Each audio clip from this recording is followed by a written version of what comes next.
Let me check. Njengoba uthi wahlukana nomngani, wamyekiswa unomuntu wakhe. Ngiyakuzwa lokho, that's why ubuyela kumuntu wakho. But ngifuna uku-check-a ukuthi wakade uchazwe yini uze ukhetha ukuya kumngani wakhe. Mhlawumbe ngabe ubani uphefoma mhlambe kangcono phakathi kwakhe nomuntu wakho.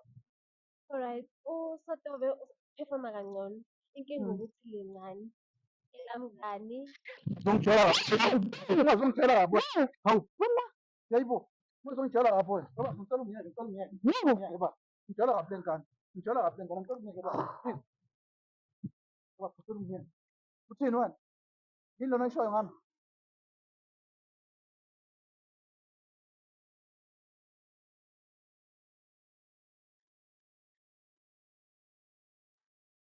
Sanibonani, ngiyanibingelela nonke ababukeli be-Black Life TV kuphi nakuphi la kusiya lo mbukiso. Igama lami nginguStufuza Dlangamandla Zulu, umgonyaka womsofukazi umvuleni intokazi zamaMkhize.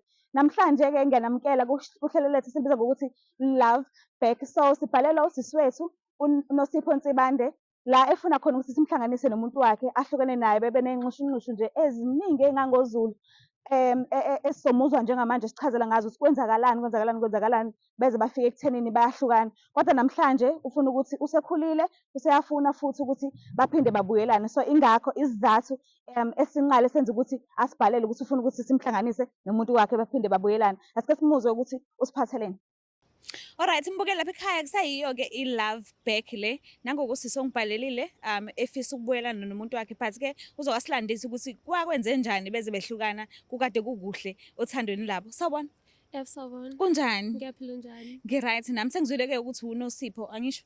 Yebo, Nosipho. So ubuye kuphi ngokuhlala? Ngivele eNandi. Oh, eNandi kulapho ukhulela khona? Yebo. So ungitshele kuhlanganaphi-ke nophesini wakho, nihlangane kanjani? Kwakumuphi unyaka, yiphi inyanga? Thina-ke abantu besifazane ave siyayigada-ke ama-dates, siyabeka kakhulu emqondweni yethu la khona sizohlangana nabantu esibathandayo. So nje hlezi kusemqondweni ukuthi ngahlangana nini. So nawe ngiyazi ukuthi usakhumbula wahlangana nini nomuntu wakho. Alright, kwaku-2019 February sihlangana e-workshop e-Love Paradise. Okay. Wawuyaphi-ke nje workshop ngathi uthi wawuthunyiwe nje Nkosi yami ekhaya Mazambana, uNkulunkulu wami wena wahlangana nesoka. Wawuyaphi workshop? Alright, sasiphumile namantombazane, Okay. girls out. So sahlangana lapho ngoba wangifica sengihlala ngedwa. Then weza kubhuti faze uhlala nami, sahlala saxoxa, sa-exchange amanamba. Kwakuthi sizoba abangani. Okay. Then kwagcina-ke sesingabona abangani sagcina sesithandana. Okay. So wena if kuwukuthi umuntu mhlawumbe uzile kuwena uzokhulumisana nawe mhlawumbe ufisa ucela uthando. Mhlawumbe mase ngibuze yini uqala oyibhekayo? Alright, ngike ngibuke personality yakhe. Cha nje ngisho isiqu sakho ukubheke nje kuyena ukuthi okay no u-right lo. Noma mewuthi nhla hayi unento nje no angithandi mina. Yabo njengami mina ayikho into engiyinaka njengeyinzipho izandla. Angazi kwakutheni, angazi noma ngidaliwe noma kunjani. Ngibuka izandla nje kuqala. Mengibuka izandla ngazi ukuthi o-vice grip. Hayi kwakuthiwa muhle ebusweni. Angizingeni ngempela futhi. Izandla izona enginaka kakhulu. So ngifuna ukucheck ukuthi wena yini athi eqhamuka wathi nhla hayi lo owami. Alright, kuke kube body shape. Oh okay. Yeah, ukuthi umuntu umkanjani. Okay. Yeah. So waba yilento leyo oyithandayo wena? Yeah, waba yilento engiyithandayo. Okay. So uthini-ke umnumzane Mayishela? Wathi eqala ukungibona, wathi ngilento abekade efisa kumuntu osifazane, wathi ubona indlela engiphansi ngayo. Indlela ngingathi indlela engiphethe ngayo, yeah. Oh okay.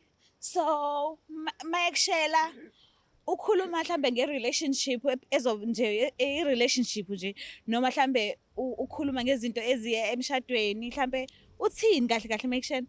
Yeah, wayekhuluma ngezinto eziyaphambili ezemshadweni ngoba wayesho nje ukuthi ngilento ayifunayo uyafisa ukuthi ngelinye ilanga ngiphelele emagcekeni akubo. Oh, all right. Yeah. Hey, ay smart. So manje-ke iyaqala-ke i-relationship. Kwaba njani-ke ebudlelaneni beni? Alright, isaqala kwakumnandi, waphela unyaka sizwana ku-right. Then second year afika-ke iy'nkinga-ke. Imake zingakafiki nje inkinga mhlambe iziphi izinto ezinhle akwenzele zona mhlambe ube umuntu wama surprises mhlambe akwenzele into ungazi ayiplane yedwa then boom tada ulo inhlobo yomuntu noma nje ubhuti nje mhlambe obegcina kokutshela ngomlomo uthi uyakuthanda but ayikho into ephathekayo kwenzela yona. No, ubekhombisa abantu ukuthi uyangithanda. Mm. Bemuntu ama-surprises, siphuma. Mhlawumbe ukwenzele nje inje ungase nje ungitshele ngayo. Alright, sike sahamba saya kwi-vacation, saya e-Cape Town. Okay. Ethe asiphume Imake ulodedini umuntu abantu. Yeah. Iza nazo. Alright. Yeah, alright, naphuma and? Saphuma-ke saya e-Cape Town. Okay. Kwakumnandi. Yeah, kwakumnandi. Ayikho into esingayenzanga. Okay. Naphuza ntshwala. Yeah, saphuza not. Okay. Manje menixoxa mhlambe ikhona chemistry noma nje niyiphilela nje. Yeah, ngingathi khona i-chemistry. Oh, okay. Yeah. Engxoxweni zenu mhlambe ngabe uyasho ukuthi uyabathanda abantwana, mhlambe ngabe uyabacela kuwena noma nje kusathandana nje mhlambe akakafiki ekuthenini sekwakhiwa umndeni. Alright. Sithandanile wayicela ingane kwakuthi isikhathi asikakafiki. Oh, okay. Yeah, sokusithole. Oh, okay. Mhlambe ngabe wena obuvimbile u-goalkeeper noma isimo besingaqondani. Cha, mina obevimbile. Ubujesi number ba. Okay, itumile ngikhune ngiyakuzwa. So manje ke inkinga isiqala kuphi ke manje because ngibuye ngazuthi beni right. Alright, inkinga iqale khona. Ngingasho ukuthi iqale khona endabeni abantwana because ebona ukuthi ingane azibi khona. Oh, okay. Then yena umuntu understandayo. Kodwa kuthe sekuhamba isikhathi ngabona ukuthi hayi kusho benga understand ngoba kwazile ukujola. Oh, so wena wamtshela ukuthi u-goalkeeper ne? No, angizange ngimtshele. Hayibo. Yena ulindele nje. Yebo. Ngeke. Okay, and then kwakuthi okay uyathanda nentombazane yokuqala ngambamba waxolisa kwa right. Uthe sithandana neyesibili. Sesithandana neyesibili yakhulelwa ke intombazane. Ishu. Yeah. So uthola kanjani ukuthi ikhulela intombazane le? Ngathola ifonini yakhe. Bubheka ifoni yakhe. Ifoni yakho yeshiye i-on then ngathatha uyalazi nawe ihlolo njani ngathatha wabuka ngabuka. La uwela ufuna ugcwele. Manje mawuyibona lento le hey Nkosi yami yafika kanjani kuwena? Kwafika kabi. Ngoba umuntu engimthandayo wambuza. Angizange ngize ngimbuze. Wenza kanjani? Angizange ngize ngimbuze ukuthi ngibe nalomqondo wokuthi nami ngifuna ukuyiphindiselela. Oh, okay. Yeah, ngibe nalomqondo ukuthi okay, angeke ngize ngimbuze ngikubonile and ngineshow yakho. So ngizoqhubeka naye ngihlale kule relationship kodwa nami ngizoyiphindiselela. Kanjani? Beyithini plan? Alright, iplani kwakukuthi nami ngijole back. Ish. Kodwa then ke akuzange kusajoleka. Kahle ngavisana ngalala nomngane wakhe. Ngoba nje sasikade siphumile. Namantombazane sangayithola transport. So ngafonela yena kumngani ngoba besijwayelene. So imaki inamba yamngani wakhe uyithathaphi manje? Besijwayelene nje. Besikade sikwi group e1 ku WhatsApp. Okay. Oh, okay. So namba yakhe ngayithola kanjalo. Manje mawuthi uyayiphinselela wacabanga wafika phi ngezifo mhlawumbe nayivikela noma anzange noma waya ngokuthi udiniwe. Ngiyazi isikhathi esiningi mawenza into udiniwe uze ungacabangi nangokuphelele.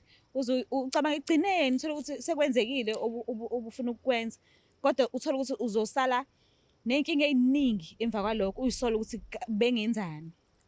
So nina nayivikela nomngani noma azange? No, azange sesiyivikele. Yo! Izifo angizange ngize ngicabange njengoba ngisho yonke into yenzeka ngokusheshsha ukuthi nami ngangayitshela ukuthi into ezowenzeka. So mawuthi ufuna ukuphindiselela ngosulana nomngani wakhe wawuthi mhlambe kuzofika kanjani kuyena umuntu wakho?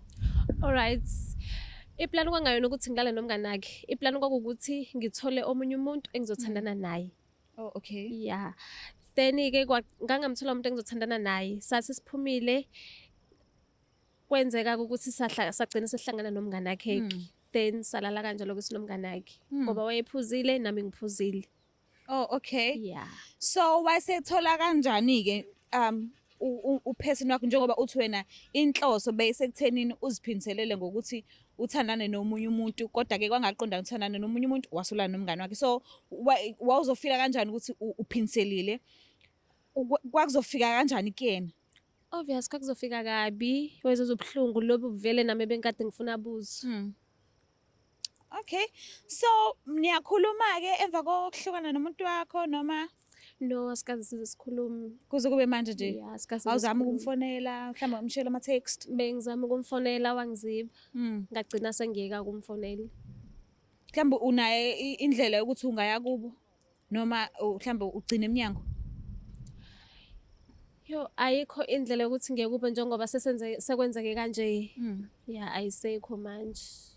Mhlambe-ke ngabe unawo ama-siblings? Ukhona mhlawumbe oyedwa wabo omjwayele? Yebo, ukhona ngimjwayele. Uyakhuluma naye? Yebo. Why mhlawumbe mhlawumbe ukhulume usho ukuthi ufisa ubhuti wakhe mhlawumbe umchazele sonke isitori ukuthi kwenzakalani uzincengele mhlawumbe ungene ngaye? Ngikhulumile naye kwakuthi-ke naye usisakazi uzothini. So ngagcina sengeke ukukhuluma naye-ke. Okay. So njengoba sinikezile inamba yakhe sitholile ukuthi simfonele samcela ukuthi azohlanganyela nathi kwi-show. But-ke akazi ukuthi ubani ukuthi afise ukuthi ofise ukuthi abuyelane naye, akazi ukuthi ubani umbhalelile but uyazi ukuthi kona uze kwi-love back. So angazi noma usu-ready ukuthi singamlanda? Yebo, ngi-ready. Ngiyacela bhuti ungilandele yena.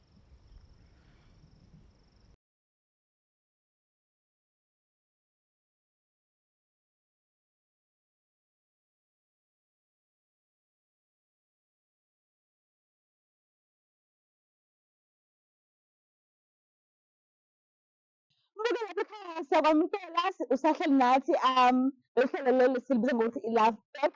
So ungasanda kuningi kakhulu osezokuthola. Right now sefikile kubhuti njengamanje kade beyomlanda emotweni. So sawona baba, siyakwamukela. Siyathanda kakhulu ukuthi ufikile. Siyabonga kakhulu ukuthi usihloniphe nangokosisi osibhalelile ukuthi sikulethe la ekhaya. Njengoba singakuchazelanga ukuthi ubani osibhalelile wena, I'm sure bewazi ukuthi ubizwe ka-Black Life TV kusho esithi i-love back. So uye lo sisi, ngabe uyamazi? Yebo, ngiyamazi. Oh, alright, hhayi-ke siyakwamukela. Kuningi kafisa ukusho kuwena, bengicela nje ukuthi uma ubudlele umuzwe ukuthi kahle kahle ufuna ukuthini. So sisi ungakhuluma-ke nangu ubhuti njengamanje othe ucela sikucelele yena. Sotobe. Yebo. Namhlanje ngicele la ngoba sesithathe isikhathi ngizama ukufonela amakhozi amawabami. Ngiyakugalela ku-WhatsApp awuphenduli, ngifonele nangenamba ehlukene. Make wezwa ukuthi mina okhulumayo ifoni uyayidroba. Ngazama ukuthinta nasisi wami. So ngizwile ukuthi la ka-Black Life ibona abangakwazi ukungisiza ukuthi ngigcine ngixhumanile nawe njengoba sekwenzekile. Benginesifiso sokuthi sikhulume, silungise izinto, sikwazi ukubuyelana ngoba ngisakuthanda ngisakudinga ngisakufonela. Hhayi, ngiyakuzwa. Yabo nje manje nje ngikhulume iphutha, yabo bekuthiwa bengazi ukuthi ngibizwe wena. Bengeke ngizingise mina. Ngize nje ngoba bengazi ukuthi ngibizwe kwa-Black Life. Ukuthi bengibizwe wena impela, hhayi bekuthiwa bengazi bengeke ngizingise. Ngoba angiyiboni ngixolela entweni owangenza yona. Angiyiboni nje nakancane. Ukhona ukuphetha mina. Wena awuhlukile kumuntu owangcwaba ngiphila. Awuhlukile kumuntu owangcwaba ngiphila. Ngingacabanga mhlawumbe sami besekuchazelile ukuthi yini wayenza kumina. Ngiyacabanga nje besekuchazelile. Ushilo, but-ke angakushongo ukuthi kwafinyelela kanjani endlebeni zakho. Okay, kahle kahle nje mangizodosa isitori. Yena ngathandana naye ngo-2019. Alright. Okusho ukuthi bese seneminyaka ewu-4 thandana naye. Okay. Lapho sahlangana lapha ne-workshop. La kudliwa khona u-ice cream. Cha nje nami ngayibonela intokazi enhle. Hhayi ngayibona ngayithanda. Yabo kwasho ukuthi-ke naye mangikhuluma naye isitori sami washeshe was-understand ngoba vele ngalezo y'khathi naye wayengenayo umuntu owayeth nami ngingenayo umuntu engangi-straight naye. Okay. So-ke kwabe kuthandana kanjalo-ke. Kwathi uma sekusondele i-Valentine sahamba saya e-Cape Town. Okay. E-Cape Town. Okay. Ngangifuna nje ukuthi ngibone umuntu wami because angifuni ukuqamba ngangiyithandile le ngane. Okay. Okusho ukuthi-ke kwenzeka-ke phela kuyenzeka ukuthi nabantu besilisa yabo. Kwenzeka ukuthini futhi? Kwenzeka phela kumina ukuthi mhlampe yabo bese ngibona intombi. Uyachaza manje ukuthi wawumthandile. So uma umthandile yini eyenza ukuthi amehlo akho abheke kwezinye indawo ngoba phela nangu uphethini wakho. Lokho sisami kuyinto edaliwe ngisho umfundisi ngisho ubani kuyenzeka nje ukuthi noma bekuthiwa ushadile noma bekuthiwa ushade ngalutho kodwa nje kuyenzeka ukuthi yabo uma indoda uphila kahle kuyenzeka ukuthi ubone intombi lapha nalapha yabo. Okay, no, angikushaya ngalokho, but ekuboneni kwakho intombi-ke awusazami ngani ngandlela zokuthi angingafiki-ke kulena-ke lokho awungabanjwa-ke. Usubanjwa kanjani-ke manje-ke? Ngenza ngayo yonke indlela ukuthi lento ingafiki kuyena. Kanti uyiprofethi kanti Ngenxa uyaprofetha. yokuthi yena uwumuntu okwaziyo ukugubha into. Yabo, uwumuntu okwaziyo ukuthi avundulule izinto nami esuke ngenza ngayekho indlela ukuthi ngiyifihlile. U-detective. U-detective akahlukile. Manje uba kanjani u-detective ngoba usemathandweni nje lana? Cha, uma ushintsho selenzeka Mm. Oh, okay. Mhlawumbe ngabe khona izinto ayezenza wathola ukuthi mase ethola omunye umuntu omusha akasazenzi kuwena. Oh, okay. okokuqala nje emsebenzini bese hambe ebuya late, Mm. i-weekend akasekho endlini akatholakali efonini. So nami ngagcina sengisola-ke ukuthi ngeke, ngathi khona sekwenza manje. Oh, okay. Ngesikhathi ngabuye ngathola islip selindari engakaze ize ifike emnini, kodwa ngasithola ephaketheni lakhe lebhuluku. Mm. Yo, Hhayi konke lokho uwena othengele umuntu wakhe i-lingerie yangafika kuyena noma uthengele omunye uphethini wakho? hhayi lokho akushoyo ngiyakwazi ngingakwenza kodwa nami ngoba ngisho ngithi nami ngangilingekile njengendoda. Yabo. Okay. Nami ngangilingekile njengendoda kodwa nje naye bengihlezi ngimtshela azi ukuthi kahle kahle uyena yena umuntu wami yabo. Ngoba noma sekwenzekile lokho-ke ngaxolisa ukuveza ukuthi ngiyalibona iphutha lami. Mawuxolisa-ke wahlukana nalowo phethini noma waxolisa waqhubeka naye? Wenza kanjani? Sahlukana nalowo phethini. Oh, okay. Okay. So nase naba right-ke. Manje inkinga isekuphi-ke? Senihlukaniswa yini-ke manje? No, angithi manje mina ngaphinde ngenza futhi the one and same thing. Ngaphinde ngenza futhi mina enye imistake ukuthi ngithole omunye umuntu. So uma ngithola lo muntu engamthola waphinde wayibamba futhi yena. Uma esayibamba-ke yena, hhayi into awangenzela yona-ke lapho-ke cause waba umuntu ongixolelayo. Yabo ngoba ngaxolisa waba umuntu ongixolelayo. Kodwa into ayenzile after that. Imali bhuti wami, ulenzile iphutha kawodwa? Yeah. Waxolisa waxolelwa? Yeah. Okay, fine. Sekuphinde kanjani-ke manje iphutha ngoba uxolisile waxolelwa, sengabe manje sekuyabanjwana kuba right ubonile iphutha lakho. Lenzeka kanjani iphutha owesibili? Why uy'tshela ukuthi unenhliziyo eyinsimbi mhlawumbe akabuzi ubuhlungu? Why umenza uzoro? Hhayi ngicabanga ukuthi kwakungakabi ukukhula sesami kwakusokungane. Oh, okay. Ngangenziswa ubungane nje nami uyabona like ukuthi ungabi nayo nje into yokuthi uy'tshele ukuthi ngahle kahle umuntu wakho ukunganeliseki. Oh, okay. Ngingabeka kanjalo ukuthi hhayi unganeliseki. Vele nayo into ayenze i-wrong kwakuyimina nje. Kodwa nami ziningi izinto engazenza ekhomba ukuthi cha, hhayi sengingempela sengi-ready for ukuthi yabo ngibe umuntu wakhe yena yedwa ngingasamkhuphi ngalutho. Okay. So wenzani-ke yena-ke? And ukuthola kanjani lokho? Hhayi, shuthi ngelinye ilanga-ke kahle kahle ngavele nje ngahekha u-WhatsApp wakhe. Okay. Ngahekha nje u-WhatsApp wakhe cause vele nami ngase ngibone ukuthi la maphutha amaningi angaka sengiwenzile. Ngeke kungenzeki ukuthi mhlawumbe naye kungakhona okulo ngangakwenza. Yabo, kodwa engifihlele mina. Ngahekha nje u-WhatsApp wakhe. Uma ngithi ngekho u-WhatsApp wakhe ngizothola nje uma ngithi nje ngiyangena kuma-message ngithola nje kunemessage kamngani wami. Yes, umngani wami umbhalele umbiza ngo-babe. Babizana ngo-babe. Hhayi, ngehle ngi-scroll-ke. Angithi mina ngisebenzisa u-WhatsApp wakhe but efonini yami. Ngi-scroll ngiyela yaqala khona indaba. Hhayi ngibone la lo khuluma nomngani wami uyamtshela ukuthi umngani wakho phela manje la wenza ukuthi nokuthi kanje. Hhayi-ke lo umngani wami ebe umuntu ongichithayo mina. Kahle kahle umngani wami thina ngiyacula mina. Akabanga sesayidini lakho? umngane wami angabe angasayidini lami Okay. uwumuntu ongichithayo kulo, yabo. So lo Ucula nomngane yini? ngiyacula nomngane wami, Oh, Touch okay. noGosi. Oh.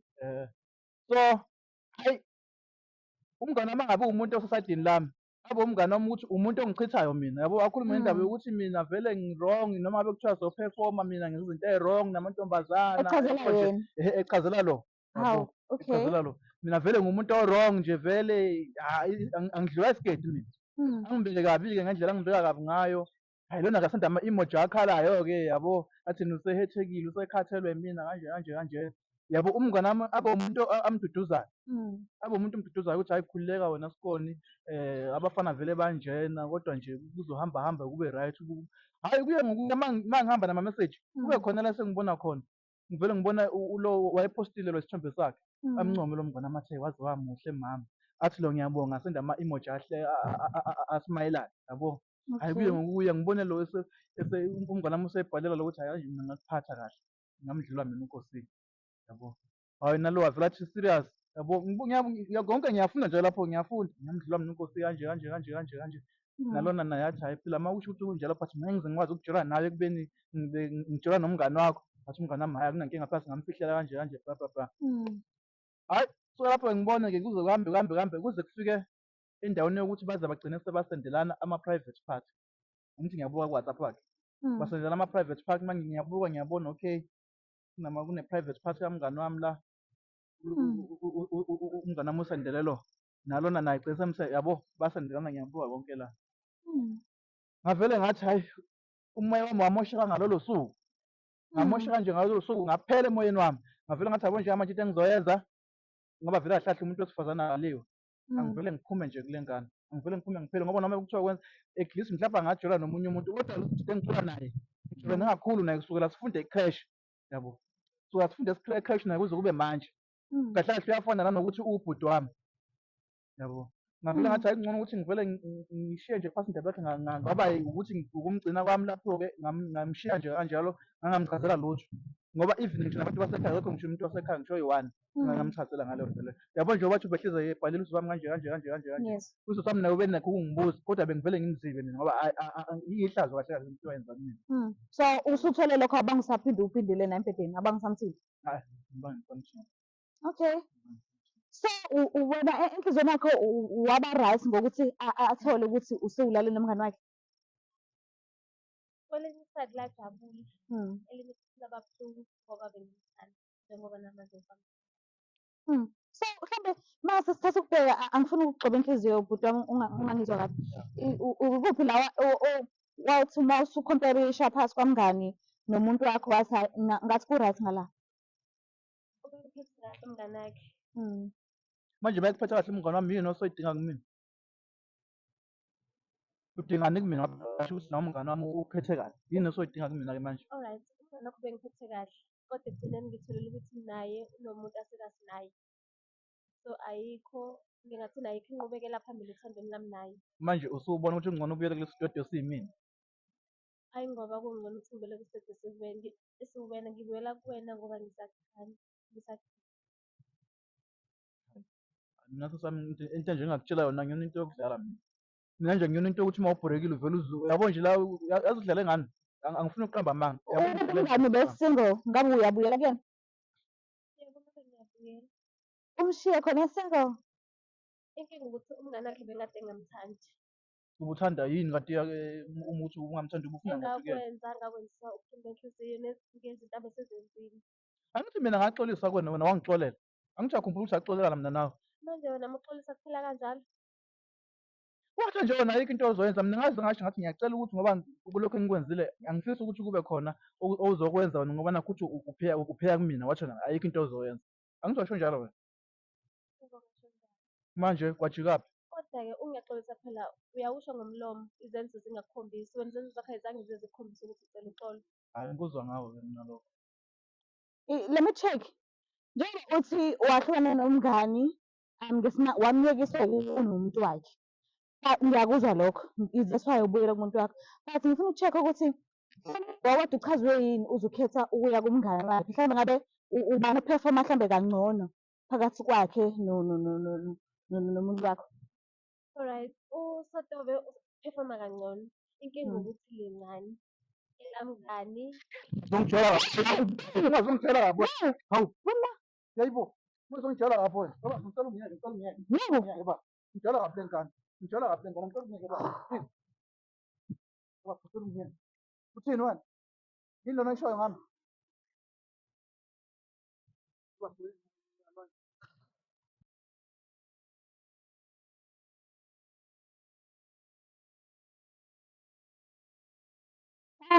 Ngiyabonga kakhulu ukuthi ukwazile ukwehlisa umoya bhuti. Ngiyazi mhlambe ngabe kufike kabuhlungu enhlizweni yakho. Kodwa-ke engifisa ukukwazi njengamanje akuzele la ubezocela uthando futhi. Ubefuna ukuthi niphinde nizame ukubuyelana ke nithandane aphinde akukhombise ukuthi ukuthanda kangakanani. So ngicela ukwazi lapho entweni esiyizele ukuthi ngabe uyalithola yini uthando lakhe back? Ngabe siyawina yini noma asiwini? Mekuwukuthi asiwini ngizocela nje umchazele ngendlela azogculiseka ngayo ukuthi why singawini. Hhayi mina ngibona ukuthi kungcono ukuthi aqhubeke nalaba abaphefoma kangconywana kusenami. Mina kahle kahle njengabe manje vele nginoma wengane and u-right and akaze ayikho into akakhompleyina kumina. Uma wengane Wengane yami ukhulelwe kuyimanje. Sekunomuntu mina engimtholile njengamanje ukhulelwe u-right ngayo yonke into. So nje kahle kahle si-happy. Yabo njengoba ngiyila namanje ungilindile kahle kahle lapho. Yabo. ubuyazi Ungilindile ngihamba naye uma wengane yami. So nje mina ngi-right ngayo Nkosi yami angifuni uqamba amanga sengi-right.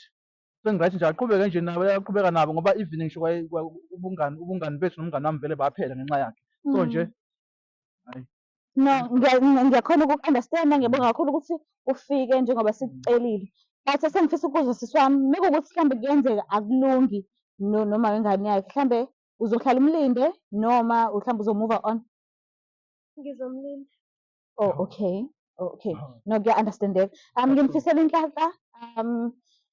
Ngiyabonga kakhulu ukuthi ningihloniphe, kakhulukazi wena bhuti ofikile. So ngiyaxolisa, asike kuyolunga one day. But-ke mbukeli lapha ekhaya, siyacela ukuthi ungakhohlwa ukuthi subscribe, ulike, ushare. Mina ngiyanithanda kakhulu. Siyazi ukuthi one day uthando luyozibonisa ukuthi lona lingumanqoba. Mina okwami ukuthi ngithembise ukuthi uyeza u-part 2 sobuya ngelinye ilanga mhlambe bewubulana asazi Nkosi yami, kodwa siyacela. Mina ngiyanithanda kakhulu. Bye.